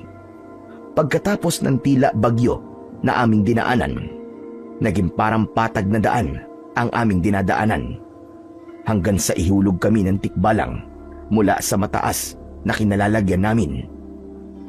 Bumagsak kami sa lupa kung saan kami nawala kanina. Malapit yon sa bahay ni Mang Mulong at Ramon. Kahit na mataas ang aming hinulugan, ligtas kaming bumagsak sa lupa nang walang anuman sugat, sakit o gasgas. Tunay na pinangalagaan kami ng tikbalang. Narito na tayo muli sa kagubatan, sa lugar na pamilyar sa atin. Akala yata na matandang aswang na yon ay hindi tayo makakatakas sa kapangyarihan niya. Humanda siya ngayon dahil babawiin ko na sa kanya ang aking anak. Dahil sa galit na nararamdaman ko para sa mag-amang aswang na yon, agad akong sumugod sa bahay nila. Malakas ang ginawa kong pagsipa sa pintuan nila, kaya agad na bumukas ang pinto at diretso akong pumasok sa loob ng bahay. Nilinga ko ang buong paligid habang tinatawag ang pangalan ng aking anak. Nico, anak ko! Nico! Narito na si tatay! Halika na, Nico! Iginala ko ang paningin ko sa buong bahay, subalit hindi ko nakita ang anak kong si Nico. Wala siya doon. Wala din ang mag-amang aswang. Tanging mga butiking nasa lamesa ng bahay ang nakita ko. Nagtaka ko dahil magkakatabi sila, subalit hindi ko na lang pinansin. Naisip kong lumabas na lang ng bahay. Oh, si Nico. Nasaan siya? Wala siya dito eh. Sa kaya siya posibleng dinala na matandang aswang na yon. Sa dambana nila. Maaaring doon nila dinala si Nico. Nasaan ang dambanang tinutukoy mo? Sa pusod ng kagubatang ito, naroon ang kanilang dambana. Subalit mapanganib na lumusob tayo doon. Naroon ang lahat ng mga kalahi nila. Kahit na anong panganib pa yan, susuungin ko yan. Mailigtas ko lang ang anak ko. Alam ko ang lugar na yon. Mamayang gabi ang unang kabilugan ng buwan. Kaya marahil ay naghahanda na sila sa pag-aalay. Malapit nang kumagat ang dilim. Kailangan na nating magmadali. Paano tayo makakapunta sa dambanang sinasabi mo? Teka, sandali, Bunay. May paparating. May naririnig akong yabag na mga paa. Hinila ko si Bunay sa malaking puno sa gilid ng bahay ni Mang Mulong. Tahimik kaming nag-intay sa kung sino man ang darating sa bahay. Maya-maya pa ay nakita ko na ang pagdating ni Ramon. Luminga pa siya sa paligid bago binuksan ang pinto. Saka pumasok siya roon. Nang nasa loob na siya, agad akong lumabas sa punong pinagtataguan namin. Subalit hinila ako pabalik ni Bunay. Ano ba, Bunay? Bakit mo ako pinipigilan? Hindi ka na naman nag-iisip. Huwag kang basta-basta susugod. Si Ramon ang susi.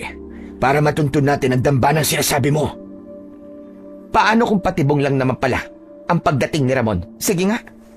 E paano kung hindi? Hindi maaaring isaalang-alang ang kaligtasan ng anak ko sa mga pagdududa mo. Hindi ako basta nagdududa lang, Darius. Matagal ko nang tinutugi sa mga aswang na yan. Kaya alam ko na ang mga galawan nila. Kaya pala, sa tagal mo nang pinagpaplanuhan silang patayin, hanggang ngayon, hindi mo pa rin sila napapatay. Dahil nga puro ka lang plano at pag-iingat. Ayaw mo sumugal. Dahil buhay ang kapalit ng bawat pagsusugal. Yan ang tatandaan mo, Darius. Kahit pa buhay ko maging kapalit, mailigtas ko lang ang anak ko. Ay wala akong pakialam. Sige, kung yan ang gusto mo, sige lang sumugod ka doon. Hindi na kita pipigilan pa. Kahit na anong pigil sa akin ni Bunay, hindi ko siya pinakinggan. Itinuloy ko pa rin ang pagsugod kay Ramon. Pagpasok ko pa lang sa loob ng bahay, naamoy ko na kagad ang malansang amoy ng aswang. Nilinga ko ang buong paligid, subalit hindi ko na nakita si Ramon. Hanggang sa kakaibang likido ang pumatak sa ulo ko. Tumulo ang likido patungo sa aking muka. Halos masuka ko sa baho ng amoy nun. Ngunit pinilit kong payapain ang sarili ko dahil alam kong nagmula ang likido mula kay Ramon. Subalit nagtuloy-tuloy ang pagpatak ng likido. Hindi lamang sa akin, kundi sa loob ng bahay. Dahan-dahan kong iniangat ang ulo ko. Pagtingala ko sa palupo ng bahay, hindi lang si Ramon ang nakita kong nakasabit sa palupo ng bahay na yon. Madami silang mga aswang na gaya niya. Doon ko naalala ang maraming butiking nakita ko sa lamesa kanina. Mga aswang sila na nag-anyong hayop upang hindi namin mapansin ang kanilang pagbabalat kayo. Nangilabot ang buong katawan ko dahil sa bumangong matinding takot. Napatakbo ko palabas ng pinto, subalit nagtalunan ang mga aswang sa palupo ng bahay. Pasugod silang lumapit sa akin. Dahil sa pagmamadali ko sa pagtakbo, hindi ko napansin ang bagay na nakaharang.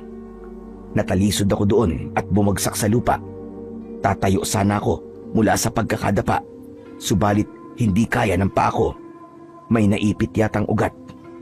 Mula sa kinaroroonan ko, patakbong lumapit sa akin si Bunay, kahit alam kong naiinis na talaga siya sa akin. Subalit pinilit pa din niya na tulungan ako. Bilisan mo, Darius! Papalapit na sila! Hindi ko kayang tumayo, Bunay. Ang sakit ng mga paa ko. Gamitin mo ang medalyon! Doon ko biglang naalala na suot ko nga pala ang medalyon. Doon biglang lumakas muli ang loob ko para makipaglaban sa mga aswang. Pinilit kong tumayo kahit na nahihirapan ako.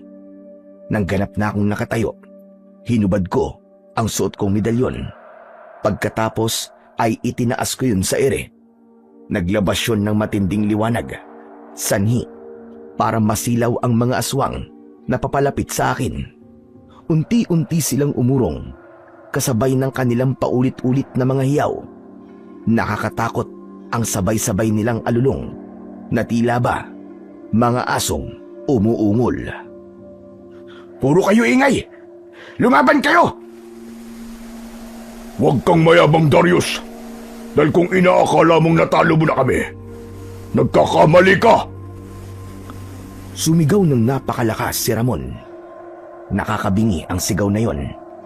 Dahil sa sigaw na yon, nagkagulo ang mga ibon sa kalangitan. Kasabay ng pag-ihip ng malakas na hangin. Hindi ko matagalan ang sigaw niya. Kaya, naibaba ko ang medalyon. Dahilan para mawala ang liwanag na inilalabas nito kanina. Darius! Tawagin mo ang tikbalang! Makakatulong siya sa atin para matalo ang aswang na ito! Isinuot kong muli ang medalyon. Saka inilabas ko ang sungay ng tikbalang na kanina ko pahawak. Itinaas ko yun, lampas sa aking ulo. Kaibigan Tikbalang, magpakita ka sa akin. Tulungan mo ang iyong Panginoon. Ilang sandali pa ay lumabas ang tikbalang mula sa kawalan. Tumayo ito malapit sa akin. Iniyo ko ang kanyang mga ulo. Bago ko sumakay sa likod ng tikbalang, ay nagbilin ako kay Bunay na magtago muna siya. Ako na muna ang lalaban sa mga aswang. Sinunod niya ang inutos ko. Nagtago siya sa punong kanina lang ay pinagtataguan din niya. Nang mati akong ligtas na sa lugar si Bunay, inihanda ko na ang sarili ko sa pakikipaglaban kay Ramon at sa iba pang kasama niyang aswang. Paano mo natalo ang tikbalang na yan? Yan ang tikbalang na isinugo ni Ama sa laban. Paanong napailalim siya sa kapangyarihan mo? Dahil malakas ako at makapangyarihan ang medalyong suot ko. Kaya humanda ka. Uubusin ko ang lahi nyo. Papatayin ko kayong lahat ng mga aswang na pumatay sa aking asawa. At babawiin ko sa inyo ang aking anak. Hindi mo na mababawi ang anak mo. Dahil sa mga oras na to, inihahanda na siya para sa pag-aalay. Kaya nga ako pinadala ni Ama upang pigilan ka at upang siguraduhin ang kamatayan mo. Dahil sa mga sinabi ni Ramon, nakabuo ako ng plano. Papatayin ko ang mga kasama niyang aswang. Ititira ko si Ramon para maging pain ko sa ama niyang si Mang Mulong. Kailangan maging biyag ko din ang anak niya. Ama, laban sa ama. Habang ako ay naghahanda sa pagsugod, nagpalit ng anyo ang mga kasamang aswang ni Ramon. Naging mga malalaking ibon sila. Mahahaba at matutulis ang kanilang mga kuko. Namumula ang kanilang mga mata at patuloy sa pagtulo ang likido mula sa kanilang bibig. Umpisa na natin ang laban, Ramon. Uubusin ko kayo mga kampo ng demonyo! Sabay ng paglipad ng mga aswang na kasama ni Ramon ay ang pagsalubong naman ng tikbalang na sinasakyan ko. Bawat lumalapit sa amin, malakas na sipa ang pinapakawalan ng tikbalang. Tumatalsik sila sa iba't ibang direksyon, ngunit mabilis din silang sumusugod pabalik. Ang mga likidong laway nila, idinudura nila sa amin. Kapag tumatama yun sa amin, nakakapaso sa balat. Kaya naisipan kong gamitin din sa kanila ang sarili nilang laway na inilalabas. Bawat pagdura nila ay ipinansasalag ko ang hawak kong medalyon. Ang laway nila ay bumabalik sa kanila na parang apoy. Dahil doon, nasusugatan ko sila. Nagpatuloy kami ng tikbalang sa pakikipaglaban hanggang sa lahat sila ay matupok ng apoy na nagmula sa kanila ring sariling mga laway. Kitang-kita ko sa mata ni Ramon ang magkahalong galit at pagkabahala. Nakahanda na sana siyang magpalit din ng anyo bilang ibon, ngunit inunahan ko na siya. Ginamit ko ang medalyon, itinaas ko yun, at muli ay naglabas yun ng liwanag. Kakaibang liwanag na yun, isang pahabang liwanag na tila lubid na gumapos sa katawan ni Ramon, kaya halos hindi siya makagalaw. Pagkatapos ay sapilitan ko siyang isinakay din sa likod ng tikbalang. Kahit nagpipipiglas pa siya, ay wala na siyang magawa. Saka ako sumakay na rin sa likod ng tikbalang. Kahit padalin mo ko sa aking ama, hindi na mababago ang lahat. Papatayin pa rin niya ang anak mo. Dahil yun lang ang paraan para mas lumakas ang kapangyarihan naming mga aswang. Kaya kanyang isakripisyo, alang-alang sa kapangyarihan. Tunay ngang isa siyang kampo ng demonyo. Hindi lang yun para sa kapangyarihan, kundi para sa pananatili ng lahi namin sa baryong ito. Lalong-lalo na sa kagubatang ito. Kung ganun, uubusin ko kayong lahat hanggang wala nang matira sa lahi ninyo. Hindi mo yun kayang gawin. Maniwala ka sa akin. Hindi mo kaya! Walang saysay ang makipagtalo pa sa'yo, hayop ka. Halika na, kaibigan Tikbalang. Dalhin mo na ako sa kanilang dambana. Hindi na ako makapaghintay na makita ang anak ko at patayin ang lahat ng mga aswang. Dinala kami ng Tikbalang sa isang kuweba. Minsan pa ay dumistansya na sa amin ang Tikbalang. Pagdating pa lang namin sa bunganga ng kuweba, sinalubong kami ng maraming paniki. Ngunit ako lamang ang sinalakay ng mga paniki. Si Ramon ay hindi. Subalit sa kabila ng pagsalakay sa akin ng mga paniki na yon, mahigpit ko pa ring hinawakan ng lubid na liwanag na nagbibigkis kay Ramon. Hindi niya ako maaaring takasan. Sinabi ko na sa'yo, hindi madali ang pagdadaanan mo. Mailigtas lang ang anak mo. Wala pa nakakaligtas na tao sa kuwebang ito. Oo, yan ay dahil sa mga masasamang aswang na kagaya mo. Hindi dapat kayo nabubuhay pa sa mundong ito. Bago kami naging ganito kasama, naunang maging masama ang mga tao sa amin sa mundong ito. Pinatay nila ang nanay ko. Hindi kami nananakit dati. Tahimik na nabubuhay sa kabundukang ito, malayo sa mga tao. Subalit, mula nang ipatayo ang kalsadang nagdurugtong sa baryong ito patungo sa kabilang baryo, nawala ng katahimikan ang buhay namin. Maraming mga mamamayang tao ang gusto kaming paalisin sa lugar na ito. Pero ito na ang lugar na kinalakihan namin. Ito na din ang lupang minana namin sa aming mga ninuno. Subalit gustong angkinin ng mga tao. Kaya nga, ginamit namin sa kanila ang kapangyarihan namin bilang aswang upang protekta ng aming sarili. Doon na naganap ang pagpatay ng mga tao sa nanay ko. Buntis siya sa bunsong kapatid ko noon. Subalit walang awa nilang pinaslang. Kaya nga lahat ng mga buntis na naliligaw sa kabundukang ito, pinapatay din namin bilang ganti sa kasamaan ng mga tao sa amin. Kaya pala, pinatay niyo din ang asawa ko. 10 taon na nakakalipas. Maraming buhay na nagbuwis. Maraming buhay na nagbayad sa mga kalupitang nagawa ng mga tao sa inyo noon. Sila na walang kinalaman sa paghihirap na pinagdaanan ninyo. Ipinagpapatuloy lang namin ang pag-iiganti upang hindi na muli pang mga sa mga tao na gawan kami ng masama. Kung kaya, pinili niyong tuluyan na magpakasama. Kahit nang ginagantihan yung mga tao ngayon, ay hindi na mga taong nagpahirap sa inyo noon. Ngunit dahil sa ginagawa niyo, lalong nag-aalaba ang galit ng mga tao sa inyo. Kasamaan laban sa kasamaan. Yan ang paraan para mabuhay ka sa mundong ito. Maging normal na tao ka man o gaya naming mga aswang. Mali ka, Ramon. Dahil matatapos lang ang kasamaan kung susuklian ang kabutihan ang bawat kasamaan. Wala ng pag-asa ang baryong ito. Dahil malibang ubusin ang mga tao ang lahi namin. Doon lamang matatapos ang gantihan sa isa't isa. Mula sa tagpong yun, ay nagbago ang pananaw ko sa mga aswang na nakalaban ko. Pati na kay Ramon at kay Mang Mulong. Nakaranas din pala sila ng panggigipit at pangaapi, kaya tuluyan silang naging masama. Niyakap ang mga dugong nananalaytay sa kanila.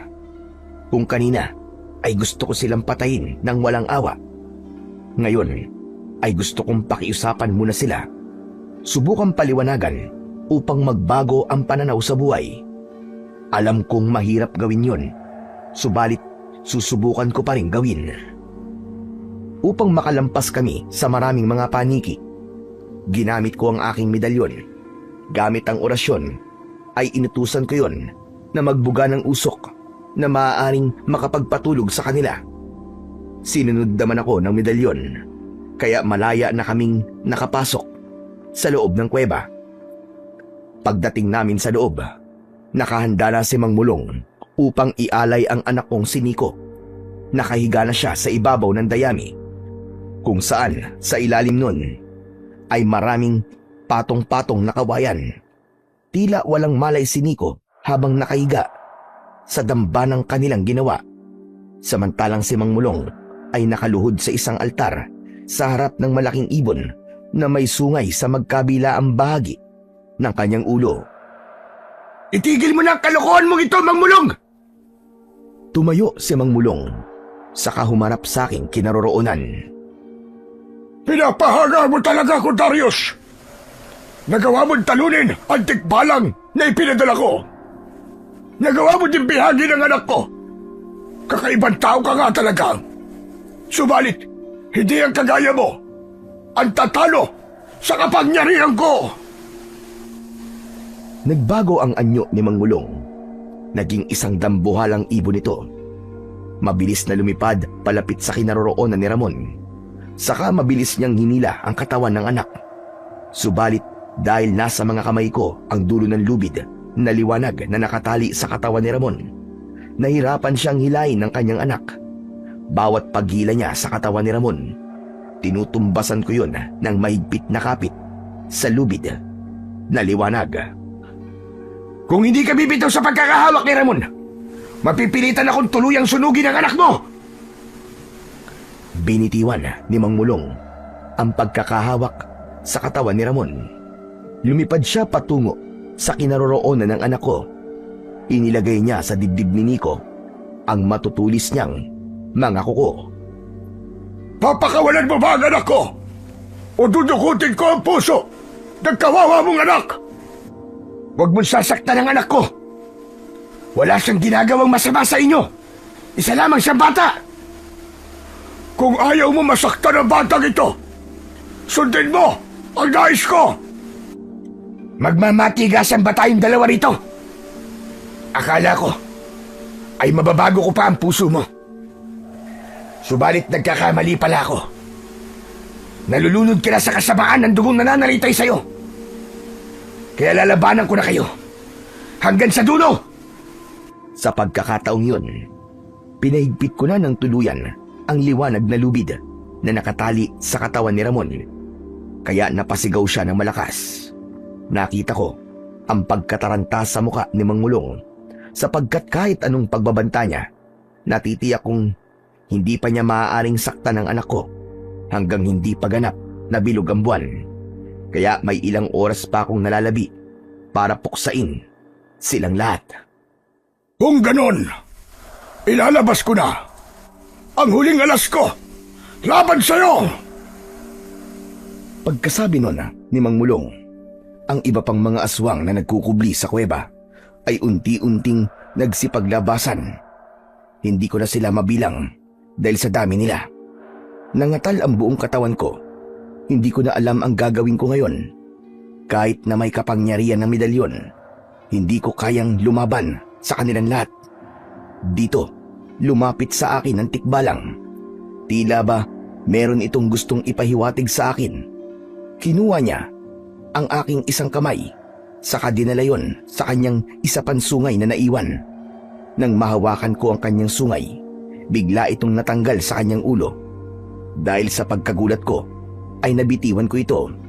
Ngunit pagbagsak sa lupa ng sungay ng tikbalang, ay naging isang umaapoy na latigo ito. Hinawakan ko ang latigong apoy, subalit hindi ako nakaramdam ng kahit anong init.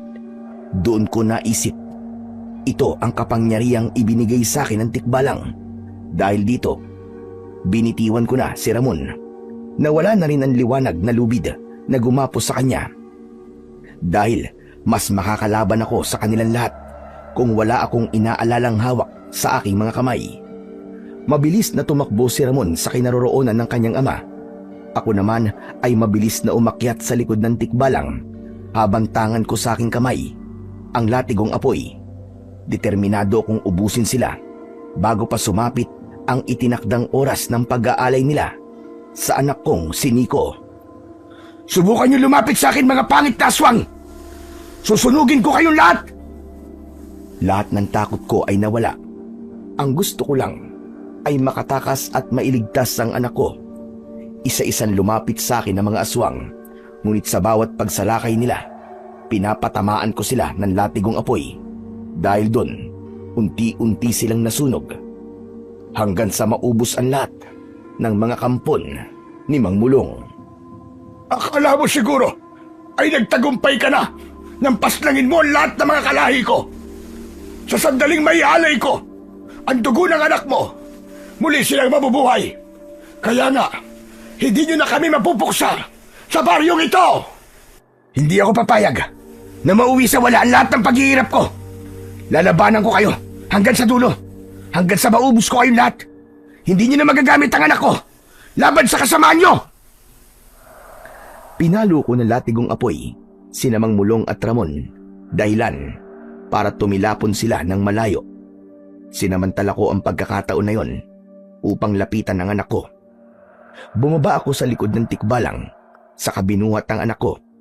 Iniligay ko siya sa ibabaw ng likod ng tikbalang. Nagkamalay na noon si Nico. Sinabi ko sa kanya na sumunod na lang muna sa lahat ng sasabihin ko. Pinahawak ko siya sa buhok ng tikbalang upang hindi mahulog. Pagkatapos ay inutusan ko ang tikbalang na dalhin ang anak ko sa ligtas na lugar. Hindi maaaring makatakas ang alay, Ramon! Habulin mo ang tikbalang! Bago pa makasunod si Ramon sa tikbalang, ginamit ko ang latigong apoy upang pigilan siya. Iwinasiwas ko yun, ngunit hindi ko siya napuruan, kaya nakasunod pa rin siya sa tikbalang. Hindi mo kami matatakasan, tikbalang! Hindi magawang lumapit ni Ramon sa anak ko dahil sinipa siya ng tikbalang. Samantalang si Mang Mulong ay hindi ko na malayang nakalapit na pala sa akin. Sinakmal niya ako at unti-unting bumaon ang matatalas at matutulis niyang mga kuko at ngipin sa akin. Bitiwan mo ko! Hayop kang aswang ka! Hindi maaari! Kumakatakas ang anak mo! Ikaw ang iaalay ko sa dambana kapalit niya! Hindi maaaring maputol ang seremonya sa kabilugan ng buwan! Walang hiya ka talaga, Mang Mulong!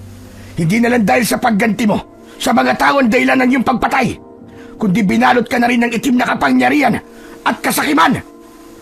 Tama ka, Darius! Talagang nagagawa namin mag-alay ng dugo ng tao sa dambana. Mabubuhay at mabubuhay kami.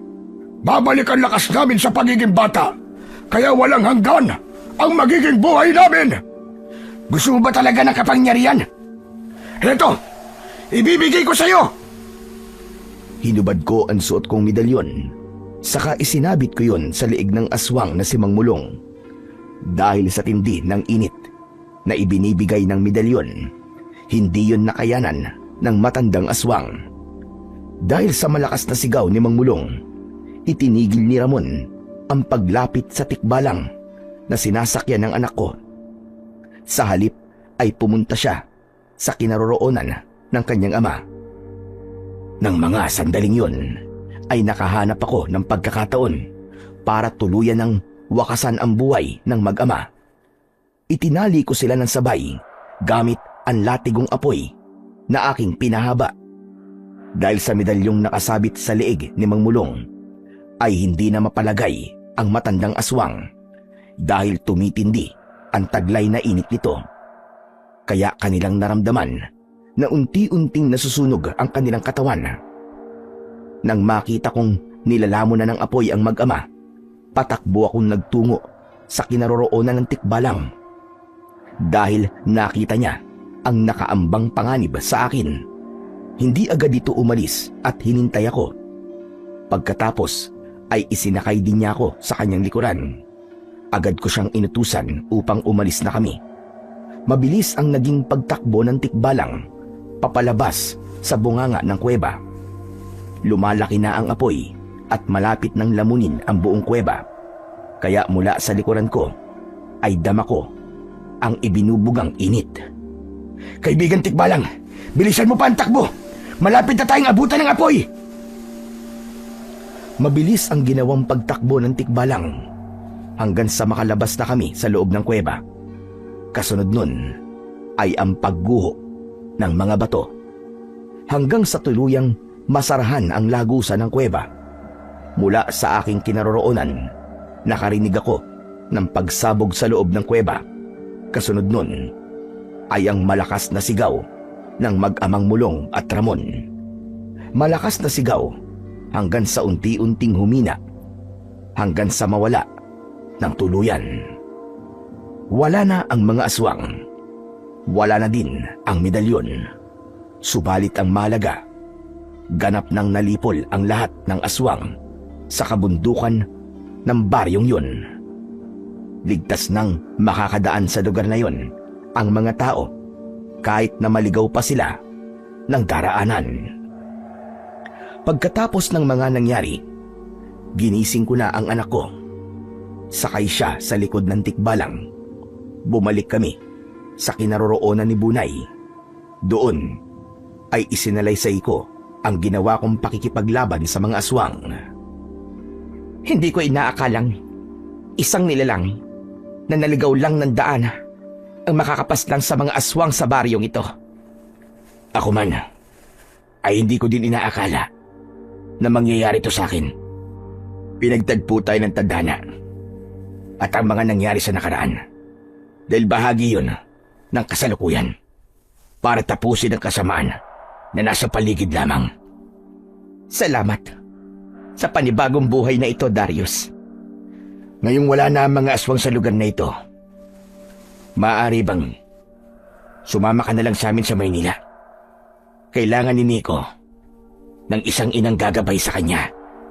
Aba, ayoko nga. Mainitin ang ulo mo sa laging padalos-dalos ng desisyon. Ayoko ng ganong kasama. Promise, Bunay. Magbabago na ako.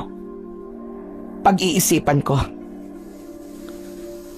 Kahit na hindi direktang sumagot si Bunay sa akin, alam ko sa puso ko na pumapayag na siya. Kailangan lang namin ng konting panahon para makilala ang isa't isa. Dahil kung bubuksan kong muli ang puso ko para sa pagmamahal, siya ang pipiliin kong mahalin. Dahil alam kong totoo ang pagmamahal na ibibigay niya sa anak ko. Hindi naman siguro babangon sa hukay ang nasira kong asawa kung natutunan ko na ding mahalin ang nakababata niyang kapatid. Alam kong magiging masaya din siya para sa amin.